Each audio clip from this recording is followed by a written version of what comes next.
Sudarlun, Serambi Indonesia Group mulai menyalurkan paket makanan untuk berbuka puasa Ramadan 1442 Hijriah.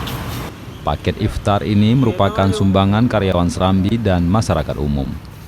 Penyaluran paket iftar Ramadan 1442 Hijriah pertama dilakukan di Rumah Yatim Cabang Aceh Dara di Jalan Residen Danubroto nomor 15 Gecu Komplek, Kecamatan Bandaraya, Banda Aceh, Kamis 22 April 2021. Dalam penyaluran tahap pertama tersebut langsung dilakukan oleh pemimpin redaksi harian Serambi Indonesia, Zainal Arifin M. Nur. Ini ada sebelah sana, dan ada 7 petugas, jadi semuanya ada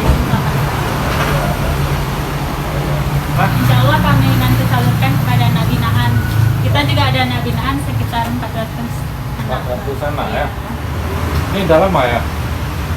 Kalau di Aceh udah dari 2010. 2010, rumah yatim ini. Iya. Ini punya layanan zakat atau apa nih? Kantor layanan zakat. Kantor layanan zakat ya. Ini cabang Kita pusatnya di Bandung. Pusatnya di Bandung. Kegiatan ini merupakan kegiatan rutin tahunan yang dikoordinir oleh bagian promosi atau Serambi Event Organizer. Manajer promosi Serambi Indonesia Muhammad Jafar mengatakan pada tahun ini mereka akan salurkan bantuan ke seluruh kabupaten dan kota di Aceh. Bantuan ini kita terima dari masyarakat, termasuk pemerintah Serambi dan masyarakat luas. Dan untuk ke depan, donasi iftar ini akan kita kembangkan untuk seluruh Aceh.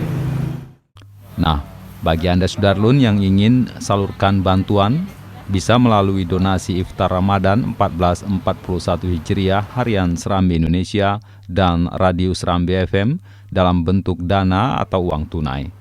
Dapat diantar ke kantor Serambi Indonesia, Jalan Lambaru, kilometer 4,5, Desa Menasamanyang, Kecamatan Ingin Jaya, Aceh Besar, atau bisa ditransfer melalui rekening PT Bank Aceh Syariah dengan nomor rekening 01001 07 59 00 401. Sumbangan yang terkumpul menjadi amanah yang akan disalurkan untuk saudara-saudara kita yang membutuhkan. Sebagai pertanggungjawaban, Serambi Indonesia dan Serambi FM akan mempublikasikan penyaluran menu berbuka tersebut. Dari Banda Aceh, Henry, Serambion TV.